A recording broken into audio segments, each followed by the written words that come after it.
me talk to you. Welcome back, guys, to Dad and Son Wrestling Reviews. I'm Senator, Hey-o. and today we're going to be reviewing Smackdown. Yeah, what would you rate Smackdown before we get on with things? Probably a 5. 5? Yeah, not a bad Smackdown. These 2-hour iterations are doing a lot better. But we'll get into that very shortly and let you know what we felt about the show. Firstly, just a little bit from the Bible. We have become his poetry, a recreated people that will fulfill the destiny he has given us all. For we are joined to Jesus, the Anointed One. Even before we were born, God planned in advance our destiny and the good works we would do to fulfill it. Ephesians 2, verse 10. God has a plan for all of us.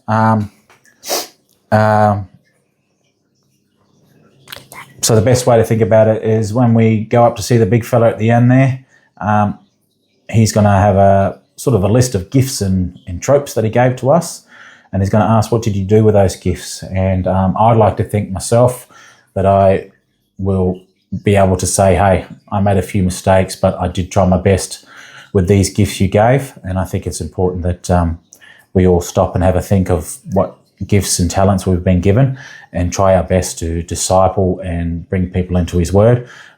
Speaking to other Christians, of course. If you're not a follower, God still gave you those gifts and those things. How are you using them to make your world better and the life around you better? It's always a good stop and think sort of moment to have. Just something to think about on before a pro wrestling review video, I guess. And also a shout out to Taurus BJJ. Thank you for everything you do. Giving us a spot to do our jiu-jitsu journey, and to the Rockingham Sharks for giving a lovely club for our son to do his rugby league journey. Now, on to SmackDown. How the show start, buddy? It started with Nick Aldis out. Yeah. So And Adam Pearce. Yeah. Contract signing type scenario. Aldis and Nick, what's his name again? Nick Pearce. Alex Pearce. Oh. Nick Pearce. Nick Pearce. That actually sounds nice. Nick Pearce. Yeah. So essentially, they asked for Gunther to come out. Gunther comes up. Yep. Gunther has a go at him. Blah blah blah. You're jealous because your career never went anywhere. You're here. I'm here. I've been a champ. All this stuff that we thought was going to be used quite, heavily in this one was used. He said he was just going to end his career before he gets started because he's the career killer. Named off the 3 people who retired. Just a very simple, normal Gunther promo. We then find out that Nick Aldis is relieved of his duties as the SmackDown GM. So Alex Pearce will be in charge of that show in the interim. But it allows him to have the chance to fight Gunther and have his day on SummerSlam, and that he lets Gunther know, hey, I think you've forgotten who I am and what I've done outside of here. I might not have been here, but I was a somebody somewhere else. And then it hits him with a mic, right hand, then beating him up in the corner. Alex Pearce gets involved to pull him apart. That gives Gunther the chance to low blow him and then send him through the table. What's his name? The one that was a wrestler. What's his name? Can't remember, but that one that was on commentary? That was a wrestler? Corey Graves. No, the other one. For SmackDown. Oh, Wade Barrett. Yeah, he was going he went a blow down low. Yeah, so Gunther stands tall, puts Nick Aldis through the table. Nice little table spot. Builds a bit of anticipation for that match. I am looking forward to seeing Nick Aldis in the ring. I don't think he beats Gunther. I think he could beat Gunther because if they built him correctly and brought him in as a wrestler from the beginning, yeah. If he'd come in as the former NWA champ, former TNA champ, a world champion around the place and had built him strongly. Instead, they brought him in as a GM. Don't know why. Don't know if that was a a Nick Aldis choice or a company choice. I've never really He dived into the probably reasons just behind didn't it. want to really wrestle that much. Who knows? They might not have seen him as someone that they wanted to use. He's really old. He is older, but so is the whole main event picture in WWE. The whole main event picture in the WWE is, Cody Dad's army, Rhodes. and it actually gets alluded to in the show later on, doesn't it? Yeah. Even though the person that alludes to it is in his 40s as well. So, What? Who leads? Damian Priest. Oh, Yeah. So that's the beginning of the show. Where do we go from there, mate? it's led into Bella versus Rhea. So, Brie Bella Yeah. versus that one in The Fatal Influence. So they come out. Good little TV match for Brie Bella, I guess, back and forth. It continues their rivalry And with then the maybe, Fatal Influence. there may be a comeback at the end. Yeah, Brie Bella gets a roll-up pin, even though shenanigans are being tried, which was a shock. Fatal Influence again comes in, starts the beat down on the two baby faces, Brie Bella and Paige. That gets Nikki Bella out. She's obviously alive and well again. Comes down the ring, she makes a save, hits her finisher on a bunch of people. Which one is it? On Reed, I believe it was. On JC Jane. On JC Jane. Then she gets on the mic, says the B word a couple of times. So obviously they're really trying to push the boundaries of the PG rating when it comes to WWE. It'd make a R grade. Yeah. Maybe that's why they were what is it called? Sponsoring R-rated things. I think that's just Netflix likes to dump. That's just demonic, mate. Yeah. Now Netflix just throws. They know kids are watching and throws in horror adverts and stuff like that. So, but that's the way of the world, mate. We won't touch on that one. We can go down a rabbit hole with that. But yeah, babyfaces stand tall. That's going to be it's going to be a match at SummerSlam now, a trios match. I suspect the bad guys will come off with the win because I think they need it more. I think Fatal Influence, they came in with a bang, taken out Rhea Ripley and that mob, and then all of a sudden have dropped. They got the titles, but they just sort of come down a tier. And I think if you really want that JC Jane back, because I could see her being on the main event picture pretty quick because she was a champ in Netflix for quite a while. On NXT, for quite a while. So I didn't know there was a pro wrestling company named Netflix. That's crazy. Yeah. And where do we go from that show, mate? Okay. It led into Chelsea Green versus it's so hard to say her name. Nia Jax? No. What is it? Kiana James. Yeah, Kiana. James. I was shocked by this win, that it was clean and as good as it was, because you don't see Chelsea Green get these clean wins very often. They've done a good job of building her babyface character recently. And she did some Rough Riders. Yeah, she hit it with a Rough Rider for a near fall, finally got the Prettier. Out of nowhere, really, because Kiana James was kind of had all the momentum at that stage, and then she hits her with a finisher. Gets the 1, 2, 3. She's going to be in there too. She was going to do... Kiana James is going to do a roll-up, and then Chelsea Green just reversed it. So, yeah. Yeah, big turnaround from Raw, where we had no women's matches to the first two on SmackDown being women's. So they really listened to the internet and the crowds and decided, hey, we better get some women on the show, because they really got hammered after Raw for having nothing on there for the ladies. Where do we move to? Oh, so yeah, Chelsea Green goes through. She is unfortunately, well, not probably unfortunately, she's probably okay with it, but I see her doing a horrible, horrible ladder spot and going through something wins. because that just seems to be her, any other type of big type match like this, she gets thrown off something or something like that. So. I think it's Tiffany Stratton's going to do something crazy like the prettiest moonsault into like 55 tables. Yeah, so we'll see what happens there. Hope that happens. Where did we lead to from that match, mate? It led into Cody out. Yeah, Cody Rhodes comes out, calls out CM Punk.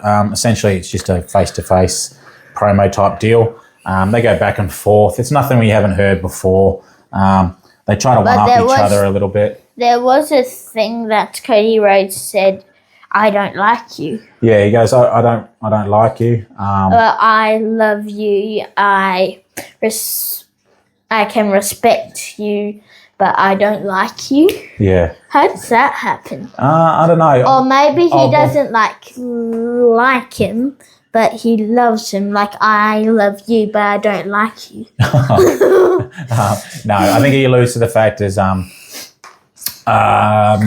and I think CM Punk in his next bit kind of alludes to it. It's like you need to turn yourself into a victim to take me on, because we are friends. You can't just have a competitive match and the winner wins and then we move on with it. He goes, no, you need to be the victim. You need to make me the enemy, just like you did. You know, he said Kevin Owens, Randy Orton, John Cena. You can't just have the effort. You need to be turned into the bad guy to get yourself the energy to get over with. You can't just go one for one. And then he has a shot at him saying, I'm going to have to beat, Dusty's kid. And then his music hits. And then essentially Cody Rhodes doesn't like that. He goes, no, we're not doing that. And then Cody Rhodes says, we're going to play Kingdom, because that's what you're going to be listening to when you're looking up at me and I'm the WWE champion for the 4th time. And then played my song, and then he walks away. And then in the background, you see CM Punk get on the thing and do the wall bit on behalf of of the crowd, because obviously that they love to do that spot there. I really don't know about this one. It's a dream match for a lot of people. I haven't liked CM Punk's work for a while, and me either. Nothing has really grabbed my attention when it comes to Cody Rhodes as of late either. So I just think the main event picture in WWE is kind of might have skipped. But these ones are they're big matches for WWE, but I don't know if they're as marquee as people used to believe that they were. I think we've missed the boat a little bit. These are like a year or two late.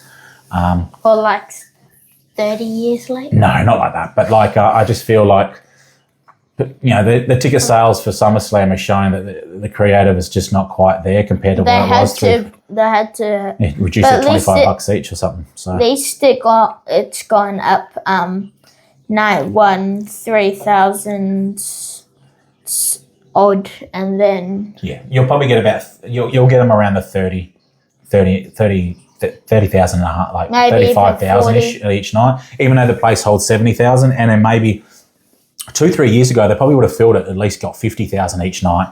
And they might still do if they really start flogging off tickets like 2-for-1 double night thingos, which they probably will, because they won't want the stadium to look half empty. But they're just not following what they used to. There's actually an old photo on the thing which had the seat, and it's like a quarter of it. Yeah, they'll just rearrange it so it looks full. I think as of this moment, AEW's All In is outselling it. It's already sold out. No, AEW All In's not sold out. You can get 70,000 in there. They're probably sitting around just over 30,000 at the moment. No, in the Dynamite they actually said it's sold out. Is it? Well, maybe they've only allocated that many for now. But if they can, I know they can get up to 70,000. So who knows? Maybe they meant Redemption was sold out, which is probably more what they're talking about. So Redemption will probably, I think that arena will probably hold about 15,000, 16,000. So you could sell that out quite easily if you got the right card. All In's a stadium, so you can range. The first All In was 80,000. Second one was close to 50. This one will probably be close to 40 or 50. Last year's was like. The one in Texas was like 30,000, but it only holds about that anyway. So because it was a baseball field. So I think maybe if I get in it to the main event, I could probably get 1,000,000. Oh, okay, fair enough. All right, we'll look out for you in the future. Hey? Where do we go for the next part after the promos, mate? It led into Flair versus Nia Jax. So another women's match. boring. Yeah, Nia Jax doesn't look as athletic as she used to for whatever reasons. Probably I don't know if she's a bit banged up, a bit sore or whatever. She kind of gets screwed over again because Jade and that come out to attack Flair. That results in a DQ. Flair wins because of the DQ, so she's through to the thingo. Nia Jax throws everything off the announce table. It was always going to be maybe Nia Jax gets another try. And well, that's what I'm assuming. Maybe she gets one more go at it, and then we do get Nia Jax in there. I don't think. But we'll have to see. It's going to go somewhere. If it doesn't, then it's a waste of time. But it definitely has to go somewhere. They need a heel in there. So yeah, maybe Lash Legends. Maybe getting that Lash and Nia Jax in there. So. But how do you get them in there? Because there's only one spot left. Is it? I thought. Oh, okay, my bad. Oh no, yeah, Chelsea Green's through as well. My apologies. Yeah. So yeah, be interesting to see who goes through. Maybe Lash Legend comes through. Maybe Nia Jax goes out there and just runs through people and leaves, and maybe that's how you get a Chelsea Green win. Maybe Nia Jax annihilates everyone. Chelsea Green picks up the pieces after some spot. So or like Lash Legend's gonna go there, and then Nia Jax accidentally annihilates her. Yeah, who knows? There will be some sort of shenanigans in this match, though. And then it's gonna have Chelsea Green win. Who's your bet to win it? My bet? Yeah. Charlotte Flair. I think they like going to the Charlotte Flair well in WWE. So what was I up next, think maybe they did say it was in Tiffany Stratton's hometown. Yeah, but then you eliminate the US title, which you've already done by putting her in this one, where you could have had a title match on one of the days. No, they probably wanted to do that, but Rhea Ripley wasn't cleared, so they just put her in it because they're the best. She's one of the best wrestlers there. Yeah, I get that. Where do we go for after that one, mate? Then it led into the four-way. Four-way? Yeah. To early in the show there was Sami Zayn was backstage. Yep. So this match gets set up. Sami Zayn interrupts when Alex Pierce is trying to check up on Nick Aldis after the table spot. And essentially Sami Zayn's asking for justice for Sami. He was, he won the title and he didn't get to choose opponents and all that. No one else gets treated like that, which is it's all right. Sami, that's the thing. That's the best thing about it's like the Drew McIntyre situation. The best heels are the ones that are like, hey, this doesn't happen to the baby faces, but it happens to me. And you go, whoa, okay, maybe you're actually right there. But for some reason, I hope Drew McIntyre comes back and then maybe that's how maybe that's CM Punk's next storyline. Who knows? Because I don't know if CM Punk loses because what's his name? Drew McIntyre cost him. Yeah, who knows? Because they had their Hell in a Cell match. Yeah. I don't know if you need to go back to that well, but they might do. Like I said, there's not too many people knocking on the door for the main event scene at the moment, apart from Oba Femi now that they've done what they've done with Bron Breakker. Ding dong. So essentially you find out that there's a four-way match at the end of the night, and that person's going to go through and verse Sami Zayn at SummerSlam for number one contender. Guess who wins? Well, we're going to go who's in the match first. Damian Priest. Yep. Finn Balor. Riskies. And Trick Williams. And who gets the win, mate? Have a guess. Finn Balor. You're right. You probably, because you watch the show. So Finn Balor picks up the win. Plenty of shenanigans with Bloodline members and stuff. Yeah. Far too out. Costs first Riskies. it was Solo Sikoa to help Riskies. Yeah. Then it was the Usos. And then it was LA Knight. And then it was Fatu. Yeah. And then Finn Balor won. Yeah. And then who did you get the pin on, mate? Damian Priest. Yeah. Look for that one. That's a bit of a callback. He couldn't get the job done against Damian Priest in the past, but this did this time. Finn Balor versus Sami Zayn at SummerSlam. That's big. Yeah. as well. There was also a moment earlier in the show where Damien Priest, it was a usual R-Truth Damien Priest type situation. It's going R-Truth was like, hey, we're defending the titles tonight. He's like, no, I'm in a 4-way match, etc. R-Truth makes his joke about stuff. Like he goes, but that isn't PG. Yeah. You don't even know what he's talking about, mate. So, but yeah, he says he's in a 4-way match. Made you giggle. Yeah. I'm an old man and I don't need old man jokes get me. So Damien Priest then gets, has a conversation with Cody Rhodes because Cody Rhodes comes into the screen essentially saying, hey, everyone's about sick of... They're sick of everyone, the same faces of the company all the time, and that it's about time somebody else was there. And essentially calling his shot, it's going to be me. And Cody Rhodes was like, well, I actually, even though you're having a go at me... you were one of those boys. Yeah, I was one of those guys once upon a time, and I understand and I hope the best, So Cody's still the good guy in the story, but he's aware that everyone's coming for him and stuff like that. I think Damien Priest, if it wasn't a shoot, it was to do with some of the sentiment on the internet.